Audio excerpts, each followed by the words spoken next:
Жени, никога не снишавайте стандарта си за мъж. Жени, никога не снишавайте стандарта си за мъж. Никога не правете компромис и не се примирявайте с нещо по-малко или по-различно от това, което е идеалът ви за мъж и което е мъжа на мечтите ви. Защото там не ви очаква благодарност или добро отношение в замяна, а избиване на комплекси, арогантно и надменно отношение и грозникът, с чиято грозота и тъпотия или липса на други качества сте направили компромис, ще започне да се държи сякаш вие сте грозната и тъпата. И такъв мъж е много по-вероятно да ви изневери или най-малкото да ви кара да ревнувате с други жени. С други думи, единственият начин да не те нарани някой, заради когото си снишил стандартите си, е да не си снишаваш стандартите никога заради никой. P.S. И още нещо. Мъжът винаги трябва да е по-умен от жената.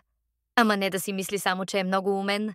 Мъжът трябва да буди възхищение в жената и да я учи на нови неща и да е интересен. Ако мъжът е по-тъп от жената, това води само до много сконфузни и трагикомични ситуации и в крайна сметка до раздяла или до някаква агония и за двете страни.